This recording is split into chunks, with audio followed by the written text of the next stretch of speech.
तारीफ वो जो दुश्मन करे। नई दिल्ली में पाकिस्तान, पाक फौज और फील्ड मार्शल सैयद आसिम मुनीर के हक में नारों की गूंज। मोदी की हड्डरम हिंदुत्वा सरकार से बेजार। कॉकरोच जनता पार्टी के एहतजाज में शरीक तलबा भी पाकिस्तानी अस्करी क़यादत के गर्विदा निकले। नई दिल्ली में एहतजाज के दौरान पाकिस्तान और पाकिस्तानी अस्करी क़यादत से मुतालिक नारे लगाने वाले शहरी की वीडियो वायरल हो गई। भारतीय तलबा ने कहा है कि वो पाकिस्तानी अस्करी क़यादत के गर्विदा हैं। What a lovely victory! क्या शानदार जीते दोस्तों! वाओ! भारत के प्रधानमंत्री, निर्लज्ज, निकम्मे और निर्दयी प्रधानमंत्री नरेंद्र मोदी को घुटनों पर आना पड़ा। धर्मेंद्र प्रधान को मैं ये पूछ रहा हूं, आप एज ए जर्नलिस्ट गए वहां? मैं क्यों जाऊं? देश के सेंटर में धरना हो रहा है, एज ए जर्नलिस्ट आपकी ड्यूटी नहीं है वहां जाना? मैं तो आपका फैन हो गया था 2011 में जब आप वहां से आंदोलन कवर करते थे। मैं तो फैन हो गया था आपका वहां से। आज जब वहां पे बच्चे प्रोटेस्ट कर रहे हैं, आप गए नहीं, आपको क्या पता वहां बच्चे हैं कि गुंडे हैं? अरे आप इतने बड़े जर्नलिस्ट हैं सर, आपके लाखों करोड़ों लोग फैन हैं। एक बार इन जनजी की आवाज उठा लो, आप एक बार इस जनजी की आवाज उठा लो, आप सुपरस्टार बन जाओगे देश के सर। आप एक बार इन जनजी की आवाज उठा लो। रोज आपको देखते हैं, वो उम्मीद करते हैं अर्नब गोस्वामी जी आज हमारी आवाज उठाएंगे, अर्नब गोस्वामी जी आज हमारी आवाज उठाएंगे, लेकिन अर्नब गोस्वामी जी आंखें बंद करके बीजेपी का एजेंडा चलाते हैं सर। ये मेरी शिकायत है आपसे, बीइंग अ फैन, दिल से शिकायत कर रहा हूं। आप बच्चों की बात सुनिए सर, एक बार उन बच्चों की बात सुन लीजिए। वो 14-15 साल के बच्चे हैं, वो बहुत दुखी हैं, वो कुछ नहीं मांग रहे। उनको आम आदमी पार्टी से कोई लेना देना नहीं है, उनको कांग्रेस से कोई लेना देना नहीं है। वो केवल इतना कह रहे हैं कि हमारे 20 साथियों ने आत्महत्या कर ली है, प्लीज जो रिस्पॉन्सिबल है उसका इस्तीफा। कि संघ ने कहा है धर्मेंद्र प्रधान किसी भी सूरत में इस्तीफा नहीं देंगे। वो सब के सब चुल्लू भर पानी में डूब मरे। छात्रों की एकता के आगे, नौजवानों की एकता के आगे, बच्चों की एकता के आगे नरेंद्र मोदी को घुटनों पर आना पड़ा है। बच्चों ने नरेंद्र मोदी से नाक रगड़वा दी और झक मारकर धर्मेंद्र प्रधान का इस्तीफा झटक लिया। गए कि धर्मेंद्र प्रधान के इस्तीफे के बाद अब मोदी जी के इस्तीफे की मांग पूरे देश में उठने लगी है। ये पूरा मामला है क्या? 480 ऐसे हैंडल्स हैं जो कि ट्वीट कर रहे हैं लगातार, इंस्टाग्राम पे डाल रहे हैं, फेसबुक पे डाल रहे हैं, हर जगह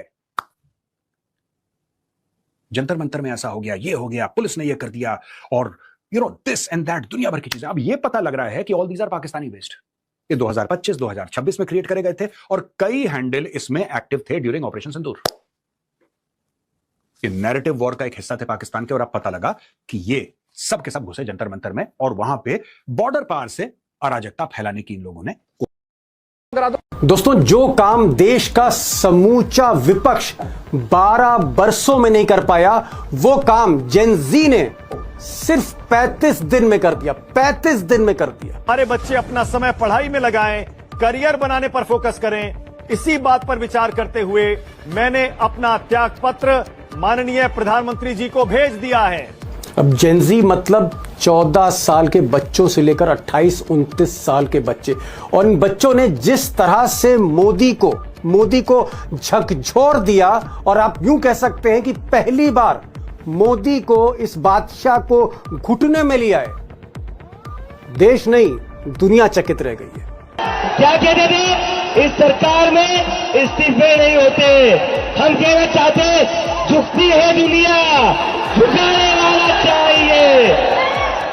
सच यह है कि 25 जुलाई को अगर मोदी धर्मेंद्र प्रधान का इस्तीफा नहीं लेते तो 27 आते आते देश में कोहराम मच जाता, और 24 जुलाई की रात जब मोदी के राष्ट्रीय सुरक्षा सलाहकार अजीत डोवाल और उनके प्रिंसिपल सेक्रेटरी पीके मिश्रा और तमाम अधिकारियों ने देश भर की खबरें, इनपुट उनके आगे रखी टेबल पर, और यह बताया कि जेनजी 100 से ज्यादा शहरों में सड़कों पर है, स्थिति भयानक है और वो कूच कर सकता है, और साथ में किसान भी कूच कर रहे हैं। 27 तारीख 28 तारीख तक हंगामा हो सकता है, संसद घिर सकती है। उसके कुछ ही देर बाद मोदी का फोन जाता है, धर्मेंद्र प्रधान इस्तीफा देने को तैयार होते हैं। मैं 24 तारीख की रात की बात कर रहा हूं, और तभी मोदी पहली रील इंस्टाग्राम पर डालते हैं और एक तरह से जेनजी के आगे सरेंडर कर जाते हैं। और सच ये भी है कि 24 तारीख की रात ही अमित शाह अड़ गए थे कि धर्मेंद्र प्रधान का अगर इस्तीफा होता है तो फिर इस्तीफों की शुरुआत होगी, सरकार संकट में और घिरेगी। लेकिन फिर मोहन भागवत का फोन पहुंचता है मोदी के पास, और जब उनको यह खबर लगती है कि अंदर से बीजेपी और आरएसएस में भी बेचैनी है, खलबली है, तो फिर वो मन बना लेते हैं और धर्मेंद्र प्रधान का इस्तीफा उसी रात ड्राफ्ट हो जाता है। सच ये है कि मोदी अगर थोड़ा सा भी लेट करते तो खुद उनकी कुर्सी फंस सकती थी। अगर इसको 72 घंटे और पोस्टपोन कर देते तो पता नहीं क्या हो जाता। सरकार की गिरने की नौबत आ सकती 72 घंटे के अंदर। अगर किसान भी दिल्ली को आके घेर लेते तो फिर बहुत अलग स्थिति बन सकती। दोस्तों, आखिर इन जेनजी बच्चों में ऐसा क्या है कि जहां ये सड़कों पर उतरे, जहां ये इनकलाबी मूड में आए, तो दुनिया में कोई भी सरकार हो हिलने लगती। वो चाहे नेपाल हो जहां तख्ता पलट हो जाता है, वो चाहे बांग्लादेश हो जहां सरकार बदल जाती है, प्रधानमंत्री देश छोड़ देता है, या फिर हांगकांग हो जहां सत्ता हिल जाती है, या केन्या जहां सारा उथल पुथल एक ही रात में जेनजी कर देता है। और हमारे देश में तो इस जेनजी ने, इन बच्चों ने गजब ही ढा दिया। अगर 20 जुलाई को ये बच्चे जो भारी संख्या में थे संसद की तरफ बढ़ रहे थे, अगर 3-4 हजार की फौज नहीं होती, पैरामिलिट्री सीआरपीएफ नहीं होती, आंसू गैस के गोले नहीं छोड़े जाते, पैलेट गन से फायर ना होता, तो ये भीड़ संसद के भीतर दाखिल हो सकती थी और फिर उस दिन सत्ता का हिसाब भी हो सकता था।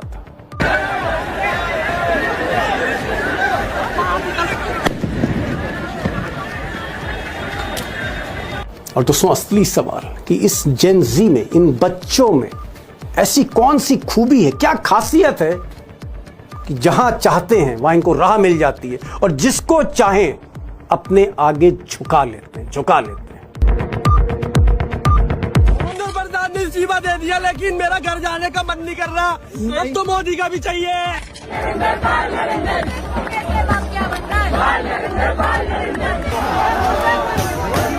दोस्तों, कोई भी सरकार हो, कोई भी रूलर हो, प्रधानमंत्री हो, नरेंद्र मोदी हो या कोई हो दुनिया, आखिर सरकारें इनके आगे क्यों झुक जाती, इनको टैकल क्यों नहीं कर पाती?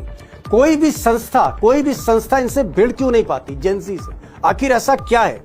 मैं कोशिश करूंगा इस बड़े सवाल की तह में जाने के कि आखिर क्यों मिस्टर मोदी या अमित शाह या उनका पूरा थिंक टैंक या आरएसएस या सारी ब्यूरोक्रेसी या मोदी का सिस्टम इन बच्चों को क्यों नहीं समझ पाए, पहले दिन से क्यों नहीं समझ पाए, और 35 दिन में ही तख्ता कैसे हिल गया मिस्टर मोदी का, इस पर मैं जाऊंगा। लेकिन कुछ बुनियादी बातें आपको भी समझनी जरूरी हैं। मिसाल के तौर पर, जैसे मैं अखबार के दौर में, रेडियो के दौर में मैं जन्म लेता हूं। आप में से कुछ लोग होंगे जो न्यूज चैनल के दौर में पैदा हुए, लेकिन ये जो क्लास है, ये जो बच्चे हैं, ये इंटरनेट की पीढ़ी, इंटरनेट में इन्होंने जन्म लिया है, जहां इनके हाथ में पहले से ही सोशल मीडिया, फेसबुक, इंस्टाग्राम, सब कुछ इनके आंखों के सामने था। अब क्योंकि ये जो जनरेशन है 1997 से लेकर 2012 तक, ये इंटरनेट में ही इसने जन्म लिया है, तो इनकी पूरी दुनिया ऑनलाइन ही है। ऑनलाइन ही दोस्ती होती है, ऑनलाइन ही पढ़ाई करते हैं, रिसर्च करते हैं, ऑनलाइन ही हंसी मजाक है, और ऑनलाइन ही ये राजनीतिक समझ भी बनाते हैं। और आप कह सकते हैं कि इंफॉर्मेशन कलेक्ट करने का अगर इनके पास कोई सोर्स है तो वो सिर्फ और सिर्फ ऑनलाइन है। पूछने से पहले ये ऑनलाइन पे चीजें चेक कर लेते हैं। यानी आप कह सकते हैं कि सारी दुनिया ऑनलाइन पर सिमटी हुई है और इन्होंने कई पुरानी भ्रांतियां या भ्रम तोड़ दिए। मिसाल के तौर पर, आज से कुछ साल पहले ऐसा माना जाता था कि कोई भी आंदोलन बिना लीडर के कामयाब नहीं हो सकता।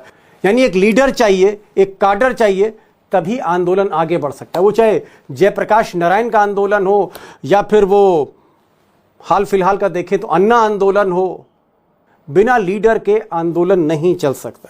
लेकिन अगर आप जेनजी को देखेंगे तो हजारों इंस्टाग्राम ग्रुप चल रहे हैं, हालांकि बाकी ऑनलाइन प्लेटफॉर्म्स पर भी ये जाते हैं, और उसी ग्रुप से ये कहीं ना कहीं गाइड होते हैं। यानी इनको लीडर की इतनी जरूरत नहीं है। आप कह सकते हैं कि आसमान में अक्सर हमने पक्षियों को उड़ते देखा है, और कभी कभी बिना नेता के पक्षी अपना रास्ता बदल लेते हैं, मंजिल पे पहुंच जाते हैं।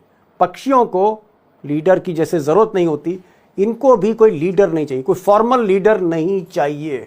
और यही इस जेनजी आंदोलन का सबसे प्रमुख फीचर है। और इसीलिए जब 20 जुलाई को बच्चे सड़कों पर आए, संसद का घेराव करने लगे, उन पर आंसू गैस के गोले चलने लगे, उन पर पैलेट गन फायर होने लगी, उसमें से कई बच्चे घायल हो गए, और ये जब सारी खबरें इंस्टाग्राम दिखा रहा था तो पूरे देश में जेनजी सड़कों पर आने लगा। वो चाहे पटना हो, वो चाहे मुंबई हो, वो चाहे नागपुर हो, या फिर हैदराबाद हो। अब अगर आप कॉकरोच जनता पार्टी का जन्म देखेंगे होते हुए, तो ये भी बिल्कुल ऑनलाइन है, बिल्कुल इंटरनेट का जन्म है।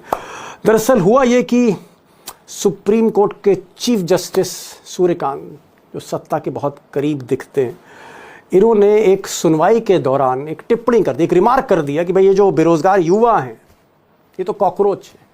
और वहाँ से वो जो कॉकरोच शब्द था वो ऑनलाइन तमाम प्लेटफॉर्म्स पर ट्रेंड करने लगा, और ऐसा ट्रेंड किया कि बोस्टन में बैठे अभिजीत दीपके और उनके दोस्तों ने उस शब्द को जैसे पकड़ लिया, और फिर कुछ ही घंटों में मीम के सहारे, टूल्स के सहारे कॉकरोच जनता पार्टी बना दी, इंस्टाग्राम पे उसको एक पेज बना के डाल दिया, और फिर 4-5 दिन के अंदर लाखों लाख बच्चे उसको फॉलो करने लगे। और आप कह सकते हैं कि कॉकरोच जनता पार्टी की फॉलोइंग इतनी बड़ी हो गई कि कांग्रेस हो, बीजेपी हो, आम आदमी पार्टी हो, दुनिया की कोई पार्टी हो, इतने फॉलोअर्स किसी के पास नहीं थे जो हफ्ते भर में कॉकरोच जनता पार्टी को मिल गए। यह है इनकी इंटरनेट की ताकत, जो मैं आपको बताने की कोशिश कर रहा था। ये सीजेपी जो भी हुआ अपने आप हुआ। I don't know how it happened, I didn't mean to start it. और दोस्तों, इन बच्चों का तंज करने का तरीका, कटाक्ष करने का तरीका, विट और ह्यूमर, उसका भी कोई जवाब नहीं, अद्भुत है। वो भी सब कुछ ऑनलाइन तैयार हो जाता है। मिसाल के तौर पर जब धर्मेंद्र प्रधान ने इस्तीफा दिया, इन बच्चों की जीत हो गई, तो पहला जो मैसेज गया जंतर मंतर से वो ये था, big thank you for chief justice of India. Chief justice साहब का बहुत बहुत शुक्रिया, क्योंकि अगर ये हमें कॉकरोच नहीं बोलते, ये आंदोलन नहीं होता, साइट नहीं बनती और हम सड़कों पर नहीं आते, तो धर्मेंद्र प्रधान का इस्तीफा नहीं होता। यानी चीफ जस्टिस को थैंक यू कि धर्मेंद्र प्रधान ने इस्तीफा आपकी वजह से दे दिया। That the young people realized what is happening with them and became unafraid to come out on the roads. It was without his comment, this wouldn't have happened. We would like to thank the Chief Justice for awakening this nation. और दोस्तों, जब ये आंदोलन शुरू हुआ, सोनम वांगचुक भूख हड़ताल पर बैठ गए, दिन गुजरते गए, सरकार ने इनकी तरफ देखा नहीं, और सारे बच्चे जब मोदी जी से नाराज हो गए, तो फिर मोदी जी पर इन्होंने जो तंज शुरू किया, मुझे लगता है कि कभी नरेंद्र मोदी ने या अमित शाह ने या बीजेपी की किसी नेता ने सोचा नहीं होगा, कल्पना नहीं की होगी कि नरेंद्र मोदी को उनके घर से 1 किलोमीटर या 1.5 किलोमीटर की दूरी पर या कनॉट प्लेस के बाजार पर जंतर मंतर संसद के चारों तरफ क्या क्या कहकर पुकारा जाएगा, क्या क्या कहा जाएगा। कोई मेलोनी के समोसे बेचने लगा, कोई दूध बेचने लगा, तो कोई ऐसा तंज करने लगा कि तीर सीधे दिल पर लगा होगा, अगर मोदी ने देखा होगा। मेलोनी के हाथ के समोसे ले लो, आप जो लिखा है उसको देखिए। और दोस्तों, जब ये बच्चे संघर्ष करने लगे, सड़क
तारीफ वो जो दुश्मन करे। नई दिल्ली में पाकिस्तान, पाक फौज और फील्ड मार्शल सैयद आसिम मुनीर के हक में नारों की गूंज। मोदी की हड्डरम हिंदुत्वा सरकार से बेजार। कॉकरोच जनता पार्टी के एहतजाज में शरीक तलबा भी पाकिस्तानी अस्करी क़यादत के गर्विदा निकले। नई दिल्ली में एहतजाज के दौरान पाकिस्तान और पाकिस्तानी अस्करी क़यादत से मुतालिक नारे लगाने वाले शहरी की वीडियो वायरल हो गई। भारतीय तलबा ने कहा है कि वो पाकिस्तानी अस्करी क़यादत के गर्विदा हैं। What a lovely victory! क्या शानदार जीते दोस्तों! वाओ! भारत के प्रधानमंत्री, निर्लज्ज, निकम्मे और निर्दयी प्रधानमंत्री नरेंद्र मोदी को घुटनों पर आना पड़ा। धर्मेंद्र प्रधान को मैं ये पूछ रहा हूं, आप एज ए जर्नलिस्ट गए वहां? मैं क्यों जाऊं? देश के सेंटर में धरना हो रहा है, एज ए जर्नलिस्ट आपकी ड्यूटी नहीं है वहां जाना? मैं तो आपका फैन हो गया था 2011 में, जब आप वहां से आंदोलन कवर करते थे। मैं तो फैन हो गया था आपका वहां से। आज जब वहां पे बच्चे प्रोटेस्ट कर रहे हैं, आप गए नहीं, आपको क्या पता वहां बच्चे हैं कि गुंडे हैं? अरे आप इतने बड़े जर्नलिस्ट हैं सर, आपके लाखों करोड़ों लोग फैन हैं। एक बार इन जनजी की आवाज उठा लो, आप एक बार इस जनजी की आवाज उठा लो, आप सुपरस्टार बन जाओगे देश के सर। आप एक बार इन जनजी की आवाज उठा लो। रोज आपको देखते हैं, वो उम्मीद करते हैं अर्नब गोस्वामी जी आज हमारी आवाज उठाएंगे, अर्नब गोस्वामी जी आज हमारी आवाज उठाएंगे, लेकिन अर्नब गोस्वामी जी आंखें बंद करके बीजेपी का एजेंडा चलाते हैं सर। ये मेरी शिकायत है आपसे, बीइंग अ फैन, दिल से शिकायत कर रहा हूं। आप बच्चों की बात सुनिए सर, एक बार उन बच्चों की बात सुन लीजिए। वो 14-15 साल के बच्चे हैं, वो बहुत दुखी हैं, वो कुछ नहीं मांग रहे, उनको आम आदमी पार्टी से कोई लेना देना नहीं है, उनको कांग्रेस से कोई लेना देना नहीं है। वो केवल इतना कह रहे हैं कि हमारे 20 साथियों ने आत्महत्या कर ली है, प्लीज जो रिस्पॉन्सिबल है उसका इस्तीफा। कि संघ ने कहा है धर्मेंद्र प्रधान किसी भी सूरत में इस्तीफा नहीं देंगे। वो सब के सब चुल्लू भर पानी में डूब मरे। छात्रों की एकता के आगे, नौजवानों की एकता के आगे, बच्चों की एकता के आगे नरेंद्र मोदी को घुटनों पर आना पड़ा है। बच्चों ने नरेंद्र मोदी से नाक रगड़वा दी और झक मारकर धर्मेंद्र प्रधान का इस्तीफा झटक लिया।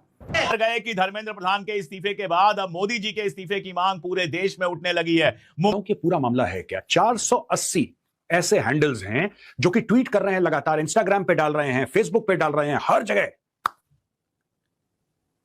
जंतर मंतर में ऐसा हो गया, ये हो गया, पुलिस ने ये कर दिया, और दिस एंड दैट, दुनिया भर की चीजें। अब ये पता लग रहा है कि all these are Pakistani based. ये 2025-2026 में क्रिएट करे गए थे और कई हैंडल इसमें एक्टिव थे ड्यूरिंग ऑपरेशन सिंदूर। ये नैरेटिव वॉर का एक हिस्सा थे पाकिस्तान के, और अब पता लगा कि ये सब के सब घुसे जंतर मंतर में, और वहां पे बॉर्डर पार से अराजकता फैलाने की इन लोगों ने। दोस्तों, जो काम देश का समूचा विपक्ष 12 बरसों में नहीं कर पाया, वो काम जेन ज़ी ने सिर्फ 35 दिन में कर दिया। 35 दिन में कर दिया। हमारे बच्चे अपना समय पढ़ाई में लगाएं, करियर बनाने पर फोकस करें। इसी बात पर विचार करते हुए मैंने अपना त्याग पत्र माननीय प्रधानमंत्री जी को भेज दिया है।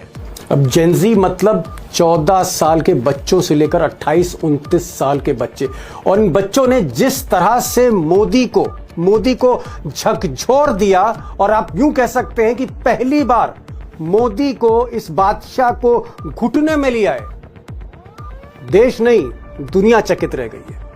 क्या कहते थे, इस सरकार में इस्तीफे नहीं होते। हम कहना चाहते, झुकती है दुनिया, झुकाने वाला चाहिए। सच यह है कि 25 जुलाई को अगर मोदी धर्मेंद्र प्रधान का इस्तीफा नहीं लेते तो 27 आते आते देश में कोहराम मच जाता। और 24 जुलाई की रात जब मोदी के राष्ट्रीय सुरक्षा सलाहकार अजीत डोवाल और उनके प्रिंसिपल सेक्रेटरी पीके मिश्रा और तमाम अधिकारियों ने देश भर की खबरें, इनपुट उनके आगे रखी टेबल पर, और यह बताया कि जेन ज़ी 100 से ज्यादा शहरों में सड़कों पर है, स्थिति भयानक है और वो कूच कर सकता है, और साथ में किसान भी कूच कर रहे हैं। 27 तारीख 28 तारीख तक हंगामा हो सकता है, संसद घिर सकती है।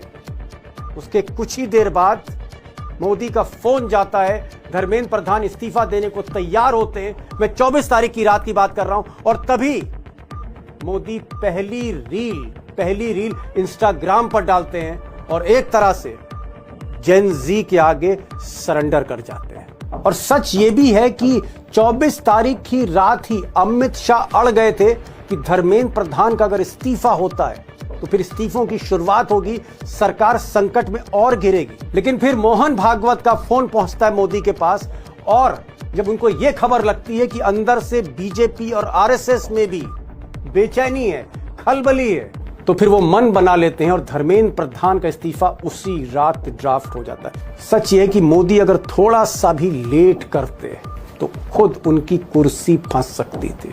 अगर इसको 72 घंटे और पोस्टपोन कर देते तो पता नहीं क्या हो जाता। सरकार की गिरने की नौबत आ सकती 72 घंटे के अंदर। अगर किसान भी दिल्ली को आके घेर लेते तो फिर बहुत अलग स्थिति बन सकती। दोस्तों, आखिर इन जेनजी बच्चों में ऐसा क्या है कि जहां ये सड़कों पर उतरे, जहां ये इनकलाबी मूड में आए, तो दुनिया में कोई भी सरकार हो हिलने लगती। वो चाहे नेपाल हो जहां तख्ता पलट हो जाता है, वो चाहे बांग्लादेश हो जहां सरकार बदल जाती है, प्रधानमंत्री देश छोड़ देता है, या फिर हांगकांग हो जहां सत्ता हिल जाती है, या केनिया जहां सारा उथल पुथल एक ही रात में जेनजी कर देता है।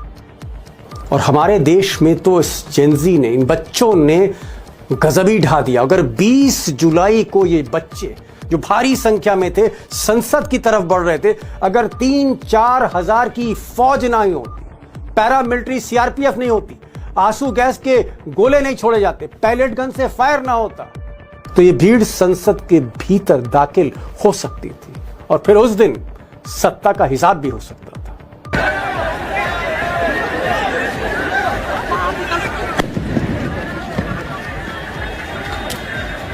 और दोस्तों, असली सवाल कि इस जेन जी में, इन बच्चों में ऐसी कौन सी खूबी है, क्या खासियत है कि जहां चाहते हैं वहां इनको राह मिल जाती है और जिसको चाहें अपने आगे झुका लेते हैं।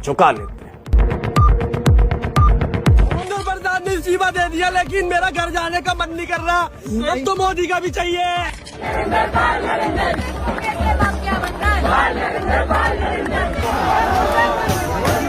दोस्तों, कोई भी सरकार हो, कोई भी रूलर हो, प्रधानमंत्री हो, नरेंद्र मोदी हो या कोई हो दुनिया, आखिर सरकारें इनके आगे क्यों झुक जाती, इनको टैकल क्यों नहीं कर पाती? कोई भी संस्था इनसे भिड़ क्यों नहीं पाती जेनजी से? आखिर ऐसा क्या है? मैं कोशिश करूंगा इस बड़े सवाल की तह में जाने के कि आखिर क्यों मिस्टर मोदी या अमित शाह या उनका पूरा थिंक टैंक या आरएसएस या सारी ब्यूरोक्रेसी या मोदी का सिस्टम इन बच्चों को क्यों नहीं समझ पाए, पहले दिन से क्यों नहीं समझ पाए, और 35 दिन में ही तख्ता कैसे हिल गया मिस्टर मोदी का, इस पर मैं जाऊंगा। लेकिन कुछ बुनियादी बातें आपको भी समझनी जरूरी हैं। मिसाल के तौर पर, जैसे मैं अखबार के दौर में, रेडियो के दौर में मैं जन्म लेता हूं। आप में से कुछ लोग होंगे जो न्यूज चैनल के दौर में पैदा होंगे, लेकिन ये जो क्लास है, ये जो बच्चे हैं, ये इंटरनेट की पीढ़ी, इंटरनेट में इन्होंने जन्म लिया है, जहां इनके हाथ में पहले से ही सोशल मीडिया, फेसबुक, इंस्टाग्राम, सब कुछ इनके आंखों के सामने था। अब चूंकि ये जो जनरेशन है 1997 से लेकर 2012 तक, ये इंटरनेट में ही इसने जन्म लिया है, तो इनकी पूरी दुनिया ऑनलाइन ही है। ऑनलाइन ही दोस्ती होती है, ऑनलाइन ही पढ़ाई करते हैं, रिसर्च करते हैं, ऑनलाइन ही हंसी मजाक है, और ऑनलाइन ही ये राजनीतिक समझ भी बनाते हैं। और आप कह सकते हैं कि इंफॉर्मेशन कलेक्ट करने का अगर इनके पास कोई सोर्स है तो वो सिर्फ और सिर्फ ऑनलाइन है।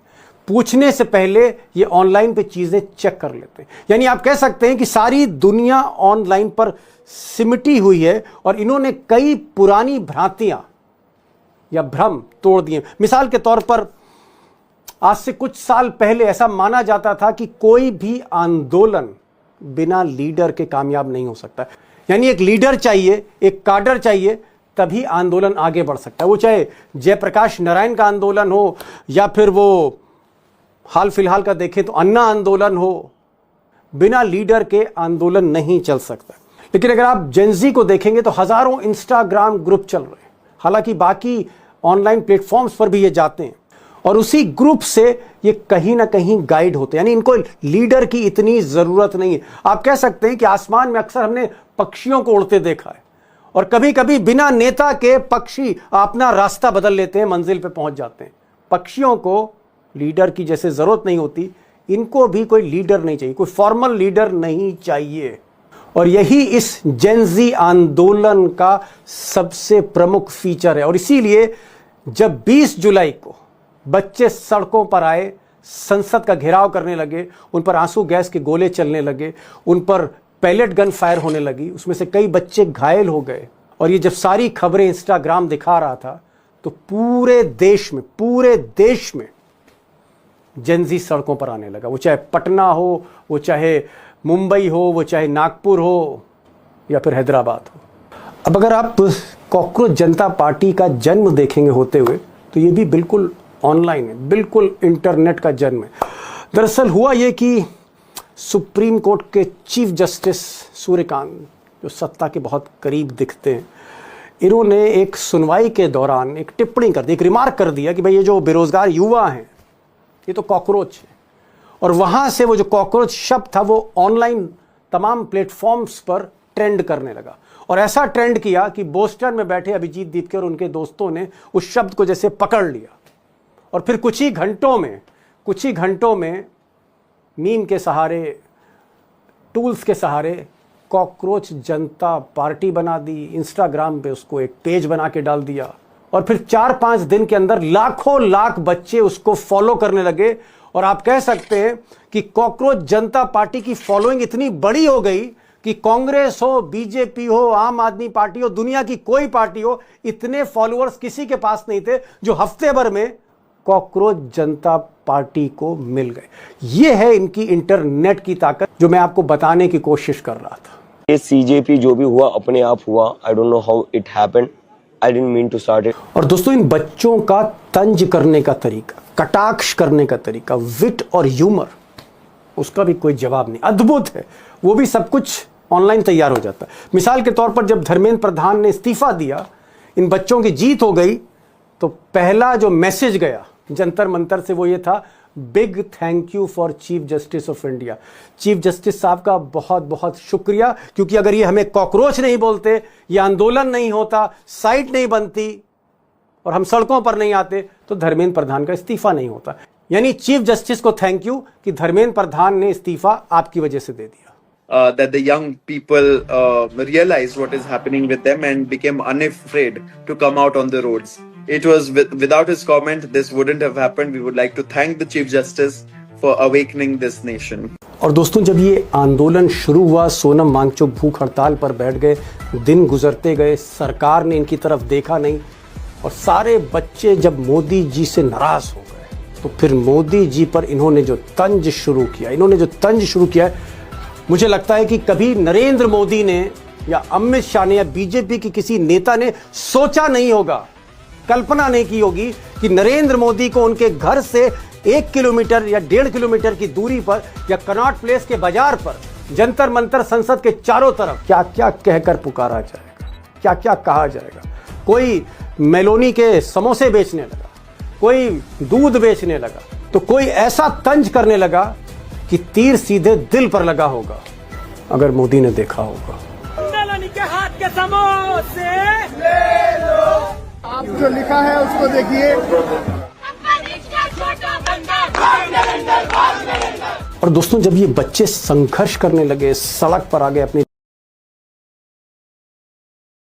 अगर आप भारत पर पाकिस्तान का रिएक्शन देखना और सुनना पसंद करते हैं तो हमारे चैनल उज़ैर क्रिकेट को तारीफ वो जो दुश्मन करे। नई दिल्ली में पाकिस्तान, पाक फौज और फील्ड मार्शल सैयद आसिम मुनीर के हक में नारों की गूंज। मोदी की हड्डरम हिंदुत्वा सरकार से बेजार। कॉकरोच जनता पार्टी के एहतजाज में शरीक तलबा भी पाकिस्तानी अस्करी क़यादत के गर्विदा निकले। नई दिल्ली में एहतजाज के दौरान पाकिस्तान और पाकिस्तानी अस्करी क़यादत से मुतालिक नारे लगाने वाले शहरी की वीडियो वायरल हो गई। भारतीय तलबा ने कहा है कि वो पाकिस्तानी अस्करी क़यादत के गर्विदा हैं। What a lovely victory! क्या शानदार जीत है दोस्तों, वाओ! भारत के प्रधानमंत्री, निर्लज्ज, निकम्मे और निर्दयी प्रधानमंत्री नरेंद्र मोदी को घुटनों पर आना पड़ा। धर्मेंद्र प्रधान को मैं ये पूछ रहा हूं, आप एज ए जर्नलिस्ट गए वहां? मैं क्यों जाऊं? देश के सेंटर में धरना हो रहा है, एज ए जर्नलिस्ट आपकी ड्यूटी नहीं है वहां जाना? मैं तो आपका फैन हो गया था 2011 में, जब आप वहां से आंदोलन कवर करते थे। मैं तो फैन हो गया था आपका वहां से। आज जब वहां पे बच्चे प्रोटेस्ट कर रहे हैं, आप गए नहीं, आपको क्या पता वहां बच्चे हैं कि गुंडे? अरे आप इतने बड़े जर्नलिस्ट हैं सर, आपके लाखों करोड़ों लोग फैन हैं। एक बार इन जनजी की आवाज उठा लो, आप एक बार इस जनजी की आवाज उठा लो, आप सुपरस्टार बन जाओगे देश के सर। आप एक बार इन जनजी की आवाज उठा लो। रोज आपको देखते हैं, वो उम्मीद करते हैं अर्नब गोस्वामी जी आज हमारी आवाज उठाएंगे, अर्नब गोस्वामी जी आज हमारी आवाज उठाएंगे, लेकिन अर्नब गोस्वामी जी आंखें बंद करके बीजेपी का एजेंडा चलाते हैं सर। ये मेरी शिकायत है आपसे, बीइंग अ फैन, दिल से शिकायत कर रहा हूं। आप बच्चों की बात सुनिए सर, एक बार उन बच्चों की बात सुन लीजिए। वो 14-15 साल के बच्चे हैं, वो बहुत दुखी हैं, वो कुछ नहीं मांग रहे, उनको आम आदमी पार्टी से कोई लेना देना नहीं है, उनको कांग्रेस से कोई लेना देना नहीं है। वो केवल इतना कह रहे हैं कि हमारे 20 साथियों ने आत्महत्या कर ली है। प्लीज, जो रिस्पॉन्सिबल है उसका इस्तीफा। कि संघ ने कहा है धर्मेंद्र प्रधान किसी भी सूरत में इस्तीफा नहीं देंगे। वो सब के सब चुल्लू भर पानी में डूब मरे। छात्रों की एकता के आगे, नौजवानों की एकता के आगे, बच्चों की एकता के आगे नरेंद्र मोदी को घुटनों पर आना पड़ा है। बच्चों ने नरेंद्र मोदी से नाक रगड़वा दी और झक मारकर धर्मेंद्र प्रधान का इस्तीफा झटक लिया। गए कि धर्मेंद्र प्रधान के इस्तीफे के बाद अब मोदी जी के इस्तीफे की मांग पूरे देश में उठने लगी है। कि पूरा मामला है क्या? 480 ऐसे हैंडल्स हैं जो कि ट्वीट कर रहे हैं लगातार, इंस्टाग्राम पे डाल रहे हैं, फेसबुक पे डाल रहे हैं, हर जगह जंतर मंतर में ऐसा हो गया, ये हो गया, पुलिस ने ये कर दिया, और दिस एंड दैट, दुनिया भर की चीजें। अब ये पता लग रहा है कि all these are Pakistani based. ये 2025 2026 में क्रिएट करे गए थे और कई हैंडल इसमें एक्टिव थे ड्यूरिंग ऑपरेशन सिंदूर। ये नैरेटिव वॉर का एक हिस्सा थे पाकिस्तान के, और अब पता लगा कि ये सब के सब घुसे जंतर मंतर में और वहां पे बॉर्डर पार से अराजकता फैलाने की इन लोगों ने। दोस्तों, जो काम देश का समूचा विपक्ष 12 बरसों में नहीं कर पाया, वो काम जेन ज़ी ने सिर्फ 35 दिन में कर दिया। 35 दिन में कर दिया। हमारे बच्चे अपना समय पढ़ाई में लगाएं, करियर बनाने पर फोकस करें। इसी बात पर विचार करते हुए मैंने अपना त्याग पत्र माननीय प्रधानमंत्री जी को भेज दिया है। अब जेन ज़ी मतलब 14 साल के बच्चों से लेकर 28-29 साल के बच्चे, और इन बच्चों ने जिस तरह से मोदी को झकझोर दिया, और आप यूं कह सकते हैं कि पहली बार मोदी को, इस बादशाह को घुटने में लिया है। देश नहीं, दुनिया चकित रह गई है। क्या कहते थे, इस सरकार में इस्तीफे नहीं होते। हम कहना चाहते, झुकती है दुनिया, झुकाने वाला चाहिए। सच यह है कि 25 जुलाई को अगर मोदी धर्मेंद्र प्रधान का इस्तीफा नहीं लेते तो 27 आते आते देश में कोहराम मच जाता। और 24 जुलाई की रात जब मोदी के राष्ट्रीय सुरक्षा सलाहकार अजीत डोभाल और उनके प्रिंसिपल सेक्रेटरी पीके मिश्रा और तमाम अधिकारियों ने देश भर की खबरें, इनपुट उनके आगे रखी टेबल पर, और यह बताया कि जेन ज़ी 100 से ज्यादा शहरों में सड़कों पर है, स्थिति भयानक है और वो कूच कर सकता है, और साथ में किसान भी कूच कर रहे हैं। 27 तारीख 28 तारीख तक हंगामा हो सकता है, संसद घिर सकती है। उसके कुछ ही देर बाद मोदी का फोन जाता है, धर्मेंद्र प्रधान इस्तीफा देने को तैयार होते हैं। मैं 24 तारीख की रात की बात कर रहा हूं, और तभी मोदी पहली रील इंस्टाग्राम पर डालते हैं और एक तरह से जेन ज़ी के आगे सरेंडर कर जाते हैं। और सच ये भी है कि 24 तारीख की रात ही अमित शाह अड़ गए थे कि धर्मेंद्र प्रधान का अगर इस्तीफा होता है तो फिर इस्तीफों की शुरुआत होगी, सरकार संकट में और घिरेगी। लेकिन फिर मोहन भागवत का फोन पहुंचता है मोदी के पास, और जब उनको यह खबर लगती है कि अंदर से बीजेपी और आरएसएस में भी बेचैनी है, खलबली है, तो फिर वो मन बना लेते हैं और धर्मेंद्र प्रधान का इस्तीफा उसी रात ड्राफ्ट हो जाता है। सच ये है कि मोदी अगर थोड़ा सा भी लेट करते तो खुद उनकी कुर्सी फंस सकती थी। अगर इसको 72 घंटे और पोस्टपोन कर देते तो पता नहीं क्या हो जाता। सरकार की गिरने की नौबत आ सकती थी 72 घंटे के अंदर। अगर किसान भी दिल्ली को आके घेर लेते तो फिर बहुत अलग स्थिति बन सकती। दोस्तों, आखिर इन जेन ज़ी बच्चों में ऐसा क्या है कि जहां ये सड़कों पर उतरे, जहां ये इनकलाबी मूड में आए, तो दुनिया में कोई भी सरकार हो हिलने लगती। वो चाहे नेपाल हो जहां तख्ता पलट हो जाता है, वो चाहे बांग्लादेश हो जहां सरकार बदल जाती है, प्रधानमंत्री देश छोड़ देता है, या फिर हांगकांग हो जहां सत्ता हिल जाती है, या केन्या जहां सारा उथल पुथल एक ही रात में जेन ज़ी कर देता है। और हमारे देश में तो इस जेन ज़ी ने, इन बच्चों ने गजब ही ढा दिया। अगर 20 जुलाई को ये बच्चे जो भारी संख्या में थे संसद की तरफ बढ़ रहे थे, अगर 3-4 हजार की फौज नहीं होती, पैरामिलिट्री सीआरपीएफ नहीं होती, आंसू गैस के गोले नहीं छोड़े जाते, पैलेट गन से फायर ना होता, तो ये भीड़ संसद के भीतर दाखिल हो सकती थी और फिर उस दिन सत्ता का हिसाब भी हो सकता था।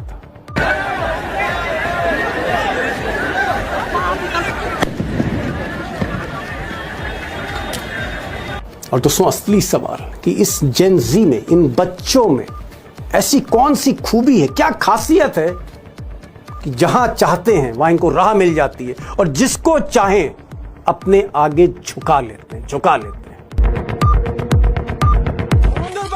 इस्तीफा दे दिया, लेकिन मेरा घर जाने का मन नहीं कर रहा। अब तो मोदी का भी चाहिए।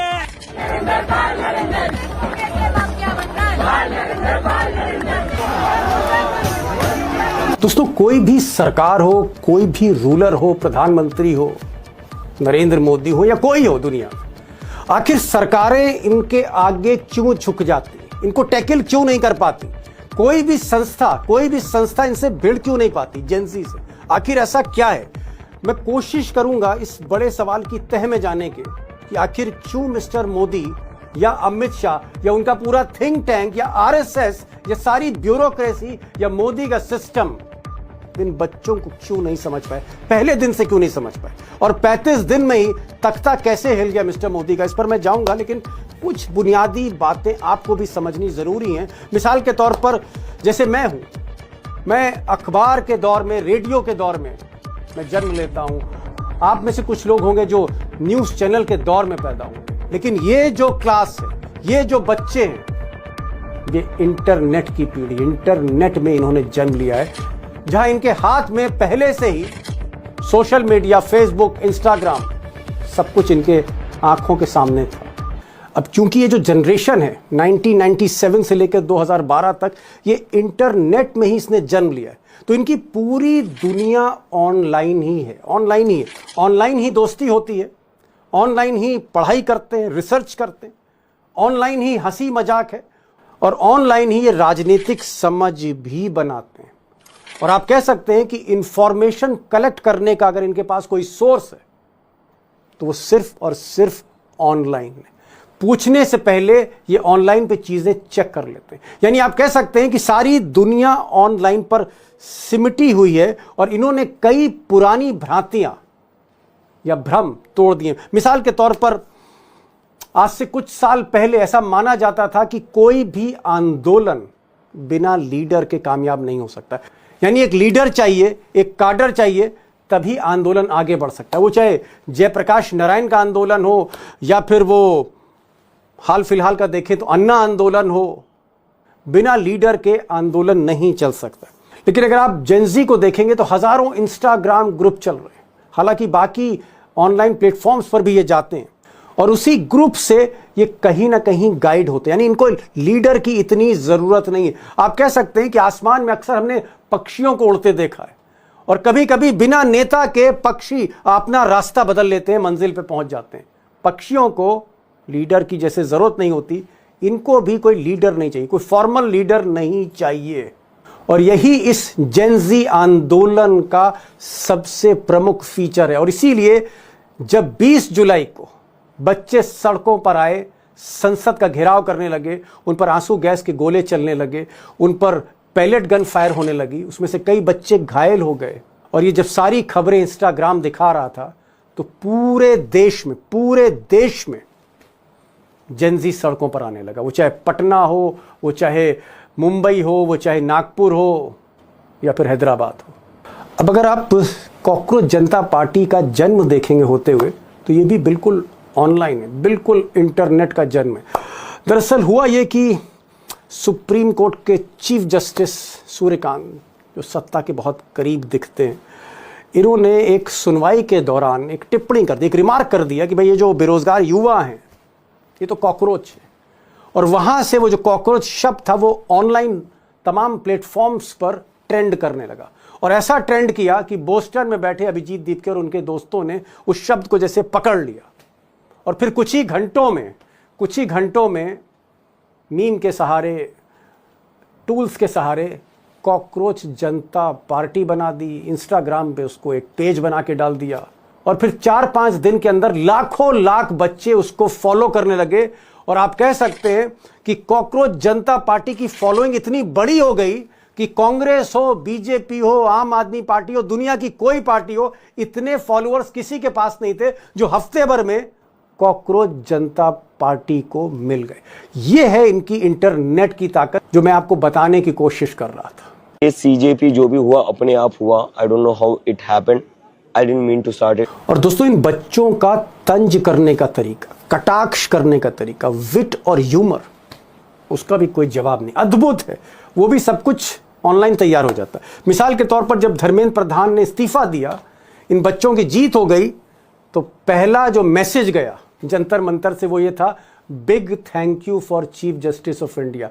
चीफ जस्टिस साहब का बहुत बहुत शुक्रिया, क्योंकि अगर ये हमें कॉकरोच नहीं बोलते, ये आंदोलन नहीं होता, साइट नहीं बनती और हम सड़कों पर नहीं आते तो धर्मेंद्र प्रधान का इस्तीफा नहीं होता। यानी चीफ जस्टिस को थैंक यू कि धर्मेंद्र प्रधान ने इस्तीफा आपकी वजह से दे दिया। That the young people realized what is happening with them and became unafraid to come out on the roads. It was without his comment, this wouldn't have happened. We would like to thank the Chief Justice for awakening this nation. और दोस्तों, जब ये आंदोलन शुरू हुआ, सोनम वांगचुक भूख हड़ताल पर बैठ गए, दिन गुजरते गए, सरकार ने इनकी तरफ देखा नहीं और सारे बच्चे जब मोदी जी से नाराज हो गए तो फिर मोदी जी पर इन्होंने जो तंज शुरू किया, मुझे लगता है कि कभी नरेंद्र मोदी ने या अमित शाह ने या बीजेपी की किसी नेता ने सोचा नहीं होगा, कल्पना नहीं की होगी कि नरेंद्र मोदी को उनके घर से 1 किलोमीटर या 1.5 किलोमीटर की दूरी पर या कनॉट प्लेस के बाजार पर जंतर मंतर संसद के चारों तरफ क्या क्या कहकर पुकारा जाएगा, क्या क्या कहा जाएगा। कोई मेलोनी के समोसे बेचने लगा, कोई दूध बेचने लगा, तो कोई ऐसा तंज करने लगा कि तीर सीधे दिल पर लगा होगा, अगर मोदी ने देखा होगा। के हाथ के समोसे ले लो, आप जो लिखा है उसको देखिए। और दोस्तों, जब ये बच्चे संघर्ष करने लगे, सड़क पर आ गए अपनी। अगर आप भारत पर पाकिस्तान का रिएक्शन देखना और सुनना पसंद करते हैं तो हमारे चैनल उज़ैर क्रिकेट को लाजमी सब्सक्राइब करें। आपसे अगली वीडियो में मुलाकात होगी, तब तक के लिए अल्लाह हाफ़िज़।